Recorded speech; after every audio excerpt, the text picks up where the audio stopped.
আসসালামু আলাইকুম এভরিওয়ান। এতদিন ধরে আমরা পাইথনে প্রিন্ট ফাংশন ব্যবহার করে আসছি। আজকের ভিডিওতে আমরা এই প্রিন্ট ফাংশন নিয়েই আমাদের ডিটেলসে আলোচনা করব। তো পাইথনে প্রিন্ট ফাংশনের যেই 5টা প্যারামিটার রয়েছে সেগুলো হলো অবজেক্টস, এন্ড, সেপারেটর যার শর্ট ফর্ম হচ্ছে সেপ, তারপর ফাইল অ্যান্ড ফাইনালি ফ্ল্যাশ। এখন আমাদের আলোচনা ফার্দার সামনে এগিয়ে নিয়ে যাওয়ার আগে আমরা ফাংশন এবং প্যারামিটার এই দুইটা টার্ম সম্পর্কে একটু ধারণা নিয়ে আসি।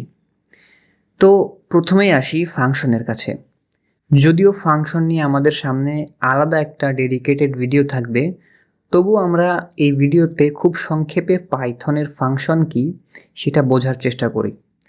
তো ফাংশন হলো আমাদের কোডের এমন একটা অংশ যেখানে কোনো একটা কাজ, কোনো একটা টাস্ক কিভাবে পারফর্ম করা হবে সেটা বর্ণনা করা থাকে। প্রোগ্রামিংয়ের ভাষায় এটাকে বলা হয় ফাংশন ডেফিনেশন। এরপর যখন আমাদের সেই কাজটা করার প্রয়োজন হয় তখন আমরা সেই ফাংশনটাকে জাস্ট কল করি। তো পাইথনে এরকম বিভিন্ন ধরনের কাজের জন্য বিভিন্ন ধরনের ফাংশন রয়েছে, যেমন ধরুন প্রিন্ট ফাংশন। সো প্রোগ্রামে যখনই আমাদের কোনো কিছু প্রিন্ট করার প্রয়োজন হয় তখনই আমরা এই প্রিন্ট ফাংশনটাকে কল করি। তাহলে এখন প্রশ্ন হচ্ছে, আমরা তো এই প্রিন্ট ফাংশনটাকে আমাদের কোডের মধ্যে যখন প্রয়োজন হচ্ছে তখন ব্যবহার করছি বা কল করছি, কিন্তু এই প্রিন্ট ফাংশনটা কিভাবে কাজ করে সেটা বর্ণনা করা আছে কোথায়? বেসিক্যালি এই প্রিন্ট ফাংশনের যে ডেফিনেশনটা সেটা কোথায় লেখা আছে? তো পাইথনে প্রিন্ট ফাংশনটা হলো একটা বিল্ট ইন ফাংশন, অর্থাৎ আমরা যখন আমাদের সিস্টেমে পাইথন ইনস্টল করি তখন আগে থেকেই পাইথনের মধ্যে এই বিল্ট ইন ফাংশনগুলো ইন্টারনালি ডিফাইন করা থাকে। তাই আমরা এই সকল বিল্ট ইন ফাংশনগুলোর ডেফিনেশন দেখতে পারি না, শুধু যখন ইউজ করার প্রয়োজন পড়ে তখন জাস্ট আমরা ইউজ করতে পারি। এরকমই আমাদের আরও একটা বিল্ট ইন ফাংশন আমরা অলরেডি ইউজ করে এসেছি, সেটা হলো টাইপ। এছাড়াও আমরা সামনে আরও অনেক বিল্ট ইন ফাংশনের ব্যবহার দেখব। এখন আর একটা ব্যাপার হলো, আমাদের কোডে আমরা কিভাবে আইডেন্টিফাই করতে পারি যে এখানে একটা ফাংশনকে কল করা হচ্ছে। তো সেটা হলো, যদি আমরা আমাদের কোডের মধ্যে কোনো একটা আইডেন্টিফায়ারের পর প্যারেনথেসিস দেখি অথবা প্যারেনথেসিসের মধ্যে কোনো কিছু লেখা দেখি, তাহলে বুঝবো যে এখানে একটা ফাংশনকে কল করা হয়েছে। সো এইবার আসি প্যারামিটারের কাছে। কোনো একটা ফাংশনের মধ্যে ইনপুট গ্রহণ করার জন্য যেই ভ্যারিয়েবলগুলো ইউজ করা হয় সেগুলোকেই বলা হয় সেই ফাংশনের প্যারামিটার। আর আপনার দেওয়া ইনপুটের ওপরই ডিপেন্ড করে যে আপনার সেই ফাংশনটা কেমন বিহেভ করবে। যেমন ধরুন, একটা প্রিন্ট ফাংশন টার্মিনালে কী প্রিন্ট করবে সেটা কিন্তু ডিপেন্ড করে আপনি প্রিন্ট ফাংশনের মধ্যে কী ইনপুট দিয়েছেন সেটার ওপর। সো আমাদের প্রিন্ট ফাংশনের সবার প্রথম যে প্যারামিটারটা রয়েছে সেটা হলো অবজেক্টস। তো দেখুন, আমরা যখন প্রিন্ট ফাংশন দিয়ে কোনো কিছু প্রিন্ট করতে চাই, যেমন কোনো স্ট্রিং বা কোনো একটা ভ্যারিয়েবলের ভ্যালু, তখন প্রিন্ট ফাংশনের মধ্যে আমরা সেই স্ট্রিং বা ভ্যারিয়েবলটাকে পাস করি, আর এগুলোকেই বলা হয় এক একটা অবজেক্ট। আর এখানে অবজেক্টসের আগে একটা অ্যাস্টেরিক চিহ্ন দেওয়ার মানে হলো আমরা একটা প্রিন্ট ফাংশনের মধ্যে মাল্টিপল অবজেক্ট একসঙ্গে পাস করতে পারি। যেমন ধরুন, এখানে আমরা একটা প্রিন্ট ফাংশনের মধ্যে 3টা স্ট্রিং পাস করলাম, অ্যাপল, ম্যাঙ্গো আর হচ্ছে ওয়াটারমেলন, এবং এখানে প্রতিটা অবজেক্টের মধ্যে একটা করে কমা দিতে হবে।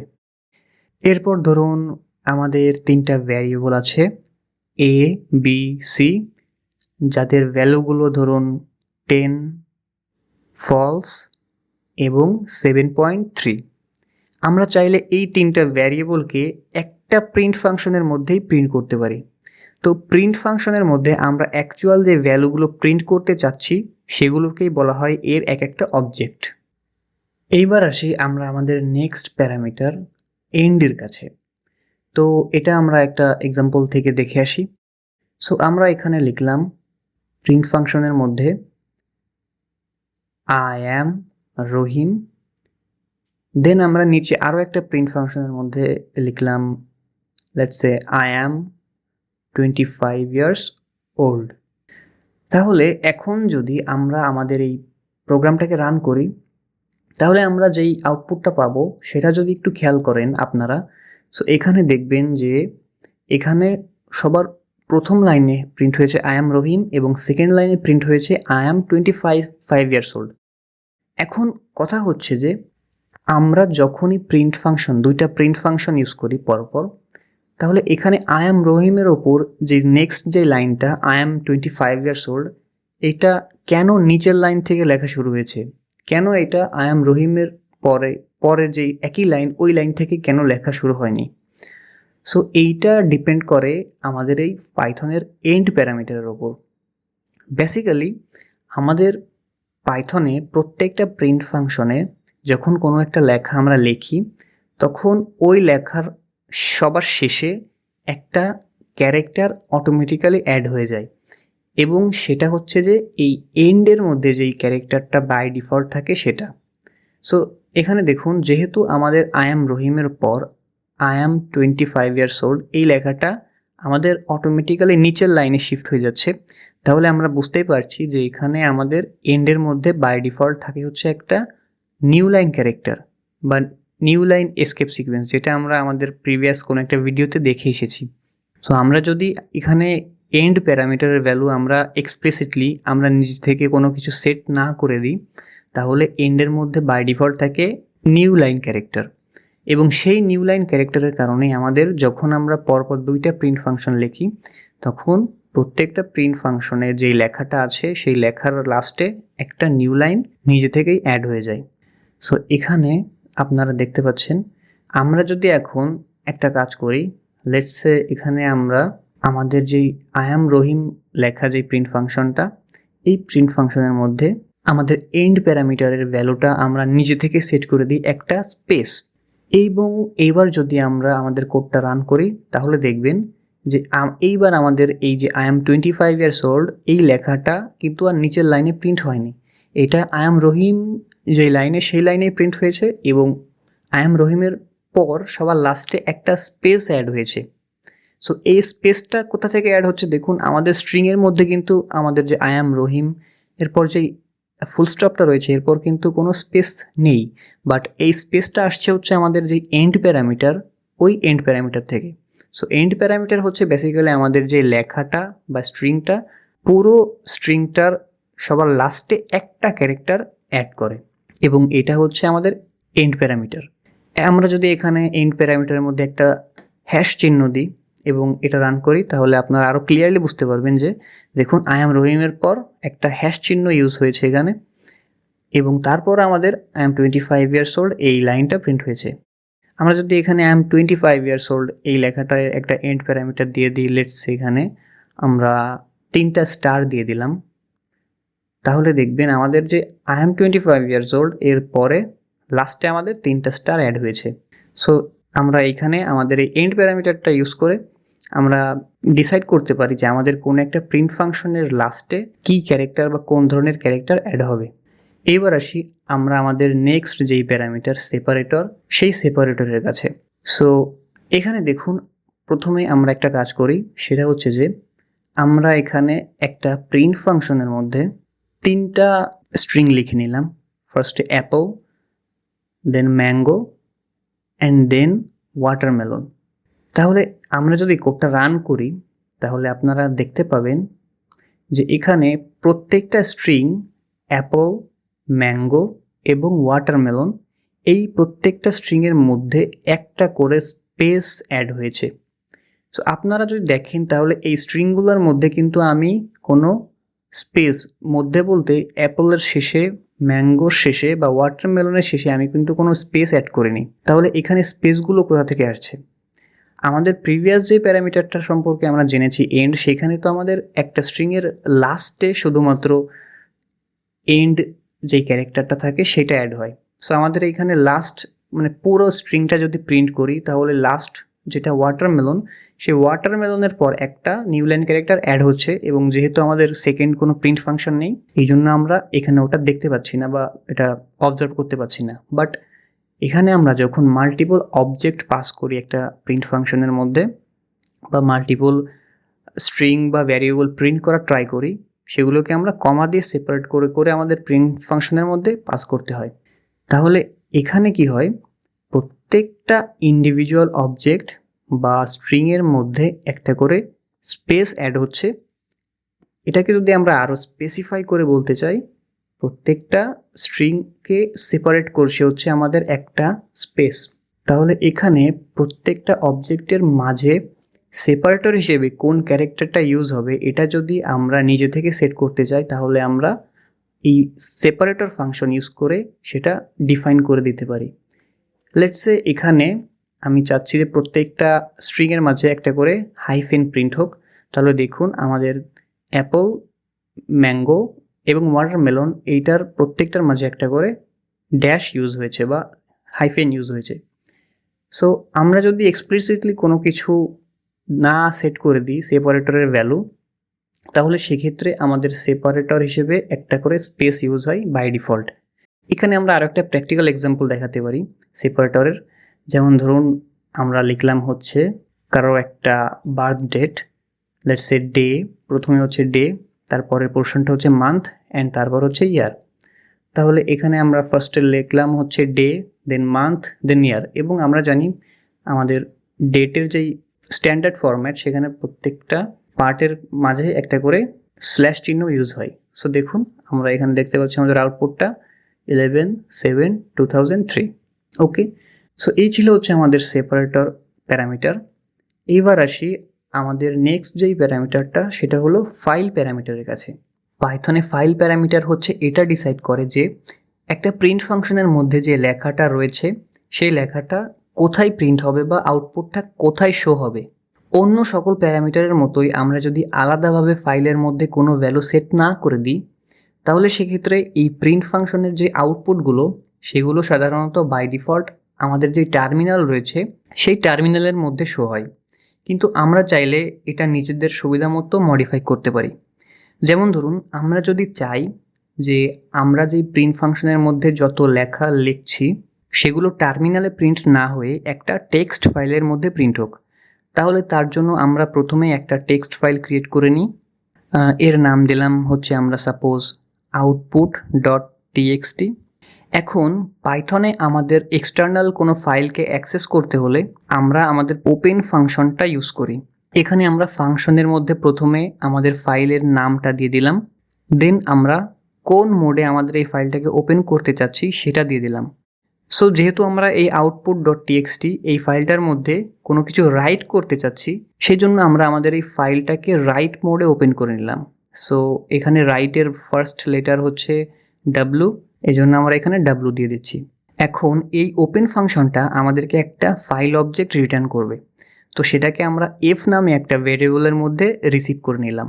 এখন আপনারা যারা বুঝতে পারেননি যে এখানে আমরা কি করলাম, তারা এই মুহূর্তে এটা না বুঝলেও কোনো সমস্যা নেই, কারণ সামনে আমরা পাইথনের ফাইল হ্যান্ডেলিংয়ের জন্য আলাদা কিছু ভিডিও আপলোড করব।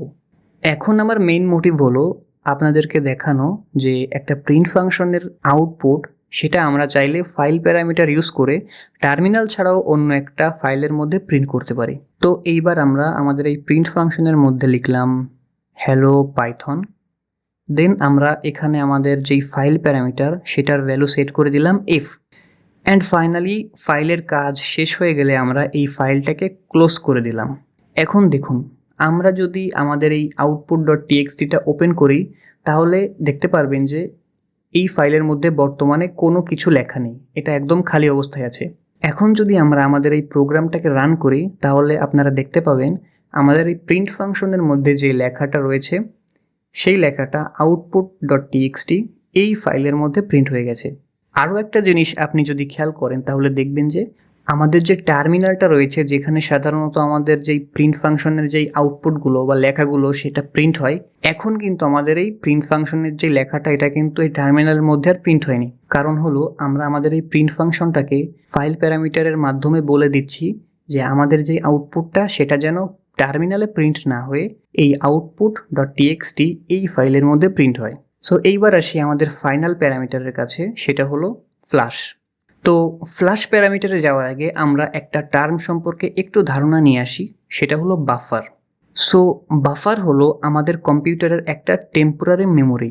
সো টেম্পোরারি মেমোরি যদি আমি আরও সহজভাবে বলতে যাই, আমাদের কম্পিউটারে বা সিস্টেমে যে র্যাম রয়েছে বা মেইন মেমোরি রয়েছে, সেই মেইন মেমোরির মধ্যে একটা স্পেশাল পার্ট, যেই পার্টের মধ্যে টেম্পোরারিলি আমরা যখন কোনো একটা প্রোগ্রাম রান করি, সো ওই প্রোগ্রামটা রান হওয়া থেকে শুরু করে ওই প্রোগ্রামটার এক্সিকিউশন শেষ হওয়ার আগ পর্যন্ত এই যে পার্টিকুলার টাইম পিরিয়ডটা, এই টাইম পিরিয়ডটাতে যত সকল ডেটা আমাদের এই প্রোগ্রাম রান করার জন্য ব্যবহার করা হয় বা ইউজ করা হয় ইনপুট ডেটা হিসেবে বা আউটপুট ডেটা হিসেবে, এই সকল ডেটা এই বাফারের মধ্যে স্টোর থাকে বা এই বাফারটাকে ইউজ করে। এই স্পেশাল যেই মেমোরি পার্টটা, টেম্পোরারি মেমোরি পার্টটা এটাকে ইউজ করে। এবং এখানে এটাকে টেম্পোরারি কেন বলা হচ্ছে? টেম্পোরারি বলা হচ্ছে এর কারণ হলো যখনই আমাদের এই প্রোগ্রামটার এক্সিকিউশন শেষ হয়ে যায় তখনই আমাদের এই বাফারটা নিজে থেকে অটোমেটিক্যালি খালি হয়ে যায়, অর্থাৎ এর মধ্যে যে সকল ডেটাগুলো ছিল সেগুলো নিজে থেকেই ডিলিট হয়ে যায়। সো আমরা যখন আমাদের কম্পিউটারের কোনো একটা প্রোগ্রামের মধ্যে কোনো কিছু ইনপুট দিই বা আমাদের কোনো একটা প্রোগ্রাম রান করার পর যে আউটপুটটা আমরা মনিটরে দেখতে পাই, সো তখন সেই ডেটাগুলো কিন্তু সরাসরি ইনপুট ডিভাইস থেকে প্রোগ্রাম থেকে মনিটরে ট্রান্সফার হয় না। প্রথমে এই ডেটাগুলো ছোট ছোট চাঙ্কে ভাগ হয়ে বাফারের মধ্যে আসে, দেন সেগুলো একবারে প্রোগ্রাম অথবা টার্মিনালের কাছে ট্রান্সফার হয়। এখানে আমরা খুব সুন্দর একটা অ্যানালজি ইউজ করতে পারি। ধরুন একটা রেস্টুরেন্টে একটা টেবিলে 5 জন কাস্টমার খাবারের জন্য ওয়েট করছে। এখন আপনার সামনে আমি যদি দুইটা সিনারিও রাখি, প্রথমটা হলো একজন ওয়েটার একটা একটা করে খাবারের প্লেট এনে 5 জনকে 5 বারে সার্ভ করলো, এটা হলো একটা সিনারিও। আর সেকেন্ড সিনারিও হলো ওয়েটারটা একটা ট্রের মধ্যে করে একবারেই 5টা প্লেট এনে ওই টেবিলে 5 জনকে খাবারের প্লেটটা সার্ভ করলো। তাহলে এখানে কোন অ্যাপ্রোচটা বেশি ফাস্ট হবে? অফকোর্স ট্রেতে করে আমরা যে একবারে সবগুলো খাবারের প্লেট এনে সার্ভ করছি এই অ্যাপ্রোচটা বেশি ফাস্ট হবে। আর এখানে এই ট্রেটাকেই আমরা অ্যাকচুয়ালি বাফারের সঙ্গে তুলনা করতে পারি এবং এই ট্রের মধ্যে যেই খাবারের প্লেটগুলো রাখা আছে এগুলোকে আমরা প্রোগ্রামের ডেটা হিসেবে চিন্তা করতে পারি। এখন যদি আমরা আমাদের পাইথনে প্রিন্ট ফাংশনের কথা চিন্তা করি, তাহলে প্রিন্ট ফাংশনের মধ্যে আমরা যে লেখাগুলো লিখি সেগুলো প্রথমে এই বাফারের মধ্যে প্রবেশ করে অ্যান্ড দেন সেই বাফার থেকে সেগুলো আমাদের টার্মিনালে প্রিন্ট হয়। সো এখন আসি আমরা আমাদের ফ্ল্যাশ প্যারামিটারের কাছে। প্রথমেই বলি, ফ্ল্যাশ প্যারামিটারের মধ্যে আমরা মাত্র 2 ধরনের ভ্যালু সেট করতে পারি, একটা হচ্ছে ট্রু আর একটা হচ্ছে ফলস। তো ফ্ল্যাশ প্যারামিটারের কাজ হলো বাফারের মধ্যে যে সকল ডেটা রয়েছে সেগুলোকে ইমিডিয়েটলি ফ্ল্যাশ করে দেওয়া বা ফোর্সফুলি বাফার থেকে সেগুলোকে বের করে দেওয়া। এখন আমরা যদি ফ্ল্যাশ প্যারামিটার কিভাবে কাজ করে সেটা খুব ভালোভাবে অবজার্ভ করতে চাই, তাহলে ভিডিওর এই অংশ থেকে আমাদেরকে খুব ভালোভাবে মনোযোগ দিয়ে দেখতে হবে, কারণ ভিডিওর এই অংশে আমরা অনেকগুলো কাজ একসঙ্গে পরপর করব। সো ফার্স্ট অফ অল একটা জিনিস আমরা খেয়াল করি, সেটা হচ্ছে যে একটা পাইথন প্রোগ্রাম অটোমেটিক্যালি বাফারকে ফ্ল্যাশ করে দেয় যখন এই 3টা কন্ডিশন অ্যারাইজ হয়। নাম্বার 1, যখন প্রিন্ট ফাংশনে কোনো লেখা নিউ লাইন দিয়ে এন্ড হয়, এটাকে বলা হয় হচ্ছে লাইন বাফারিং। আর আমাদের কম্পিউটারে টার্মিনালগুলোতে সাধারণত লাইন বাফারিং সাপোর্ট করে। এখানে দেখুন, ধরুন আমাদের প্রিন্ট ফাংশনের মধ্যে আমরা একটা লেখা রয়েছে হ্যালো, তাহলে এই হ্যালো লেখাটা প্রথমে ছোট ছোট অংশে ভাগ হয়ে বাইট বাই বাইট আমাদের বাফারের মধ্যে প্রবেশ করবে। প্রথমে এইচ, তারপর ই, দেন এল, ও। এখনও কিন্তু এই লেখাগুলো আমাদের টার্মিনালে প্রিন্ট হয়নি, এগুলো বাফারের মধ্যে ওয়েট করছে। এখন দেখুন, আমরা বলেছি যে প্রিন্ট ফাংশনের মধ্যে আমরা যদি এন্ড প্যারামিটারে কোনো ভ্যালু নিজে থেকে চেঞ্জ না করি, তাহলে বাই ডিফল্ট এন্ডের ভ্যালু থাকে হচ্ছে একটা নিউ লাইন ক্যারেক্টার। তাহলে এই প্রিন্ট ফাংশন থেকে ও যেই লাস্ট ক্যারেক্টারটা, এরপর বাফারের মধ্যে একটা এন্ড অফ লাইন ক্যারেক্টার হিসেবে নিউ লাইন ক্যারেক্টার প্রবেশ করবে এবং যখনই বাফার দেখবে যে এটা একটা নিউ লাইন ক্যারেক্টার, তখনই বাফার অটোমেটিক্যালি ফ্ল্যাশ হয়ে যাবে অ্যান্ড আমাদের এই পুরো লেখাটা টার্মিনালে প্রিন্ট হবে।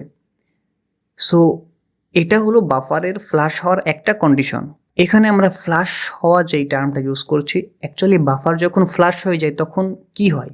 প্রিন্ট ফাংশনের ক্ষেত্রে একটা বাফার যখন ফ্ল্যাশ হয় তখন আমাদের বাফারের মধ্যে যেই স্ট্রিং বা লেখাটা ওয়েট করছিল সেই লেখাটা আমরা আমাদের টার্মিনালে আউটপুট হিসেবে দেখতে পারি। যতক্ষণ না পর্যন্ত আমাদের এই লেখাটা ফ্ল্যাশ হচ্ছে ততক্ষণ পর্যন্ত আমাদের লেখাটা কিন্তু বাফারের মধ্যে ওয়েটিং অবস্থায় থাকে, আমাদের টার্মিনালে কিন্তু আমাদের লেখাটা দেখতে পারি না। বাট যখনই ফ্ল্যাশ হয় তখনই আমরা সঙ্গে সঙ্গে আমাদের আউটপুটটা টার্মিনালে দেখতে পারি। এইবার আসি বাফার ফ্ল্যাশ হওয়ার সেকেন্ড কন্ডিশনের কাছে। সেটা হলো পাইথনে একটা প্রোগ্রামের সবগুলো স্টেটমেন্ট যখন এক্সিকিউশন কমপ্লিট হয়ে যাবে তখন বাফারটা অটোমেটিক্যালি ফ্লাশড হয়ে যাবে। এখানে ধরুন আমরা একটা প্রিন্ট ফাংশনের মধ্যে লিখলাম হ্যালো এবং এর এন্ড প্যারামিটারের ভ্যালু সেট করে দিলাম একটা স্পেস। এরপর আবারও আমরা একটা প্রিন্ট ফাংশনের মধ্যে লিখলাম ওয়ার্ড অ্যান্ড এটারও এন্ড ভ্যালু দিয়ে দিলাম হচ্ছে স্পেস। তাহলে আমরা যখন এই কোডটা রান করব তখন কি হবে দেখুন। প্রথমে এই প্রথম প্রিন্ট ফাংশনের মধ্যে হ্যালো এই লেখাটার একটা একটা করে ক্যারেক্টার আমাদের বাফারের মধ্যে প্রবেশ করবে এবং এখানে দেখুন আমরা এন্ডের ভ্যালু যেহেতু একটা স্পেস দিয়ে দিয়েছি তাহলে এখানে একটা স্পেসও প্রবেশ করবে আমাদের স্ট্রিংটার শেষে।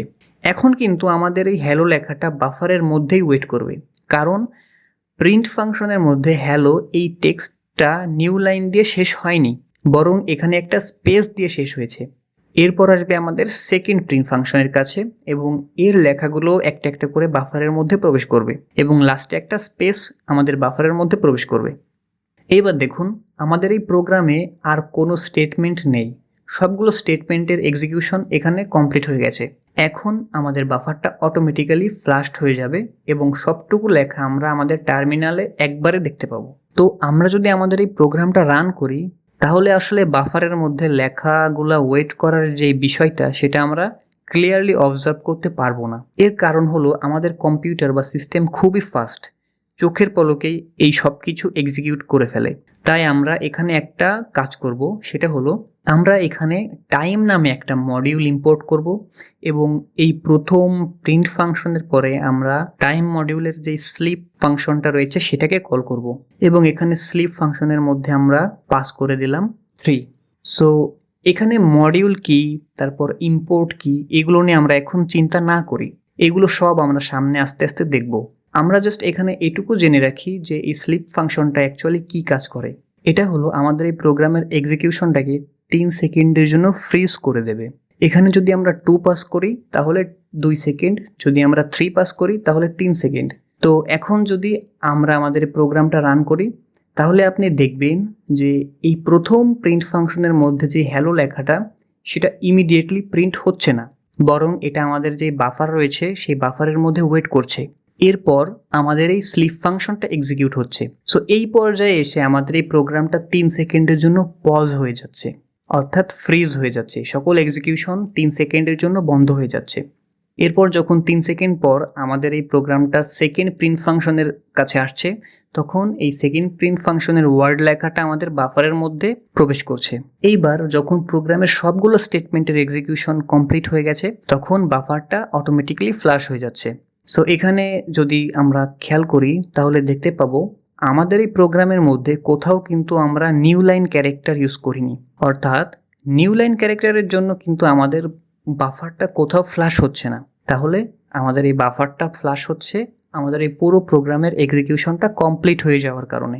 এবার চলুন আপনাদেরকে আরও একটা জিনিস দেখাই। এখানে যদি আমরা এন্ডের ভ্যালু নিউ লাইন দিয়ে দিই এবং এই কোডটা রান করি তাহলে দেখবেন এই হ্যালো লেখাটা ইমিডিয়েটলি প্রিন্ট হয়ে যাচ্ছে, কারণ যখনই বাফারের মধ্যে নিউ লাইন ক্যারেক্টার প্রবেশ করছে তখনই আমাদের বাফারটা ফ্লাশ হয়ে যাচ্ছে, বাফারের মধ্যে কিন্তু লেখাটা আর ওয়েট করছে না।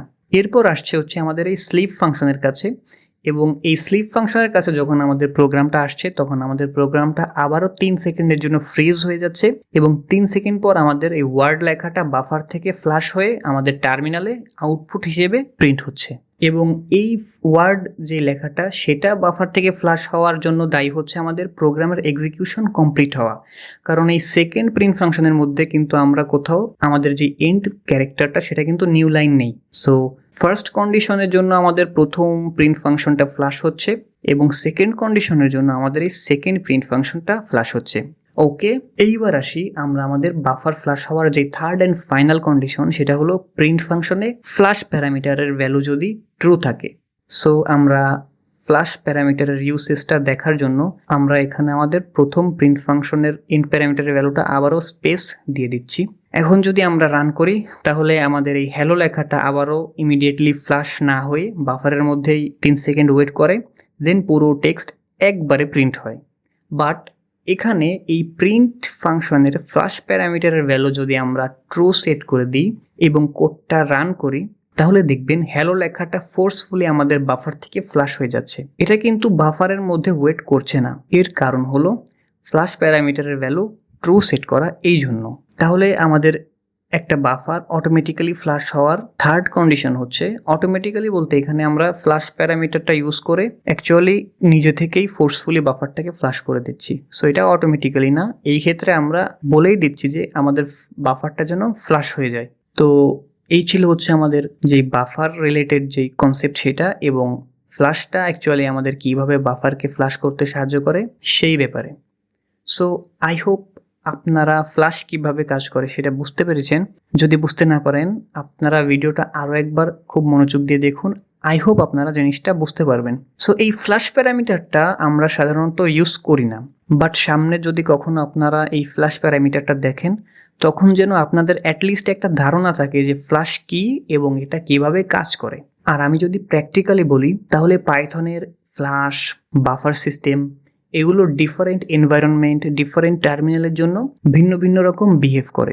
তাই আপনি যদি আপনার VS কোডে ফ্লাশের এই কোডটা রান করেন তাহলে আপনি যেমন আউটপুট আশা করছেন তেমন আউটপুট নাও পেতে পারেন। আপনি যদি অ্যাকচুয়াল আউটপুট পেতে চান তাহলে আপনাকে আপনার কম্পিউটারের যে ডিফল্ট টার্মিনাল রয়েছে সেখানে এই কোডটা রান করতে হবে। এখানে দেখুন, আমি যদি VS কোডে এই কোডটা সিম্পলি রান করি তাহলে আমাদের ইনস্ট্যান্টলি হ্যালো লেখাটা প্রিন্ট হয়ে যাচ্ছে, দেন 3 সেকেন্ড পর আমাদের ওয়ার্ড লেখাটা প্রিন্ট হচ্ছে। বাট এখানে হ্যালো ওয়ার্ল্ড এই লেখাটা কিন্তু একবারেই 3 সেকেন্ড পর প্রিন্ট হওয়া উচিত ছিল। এই জন্য আমি এত সময় VS কোডের ডেডিকেটেড যে টার্মিনাল সেটা দিয়ে আমাদের কোডটা রান করে দেখাচ্ছিলাম আপনাদেরকে। আপনি যদি আপনার কম্পিউটারের ডিফল্ট টার্মিনাল দিয়েও কোডটা রান করেন তাহলেও আপনি আপনার ডেজার্ট আউটপুটটা পেয়ে যাবেন। তো পাইথনে এরকম অনেক বিহেভিয়ার ডিপেন্ড করে আপনি কোন কোড এডিটর ইউজ করছেন তার উপর। ওকে, সো আজকের মতো আমাদের ভিডিও এখানেই শেষ। আমরা আমাদের নেক্সট ভিডিওতে যে টপিকটা নিয়ে আলোচনা করব সেটা হচ্ছে যে পাইথনের অপারেটর। তো আজকের মতো এতটুকুই। Happy learning.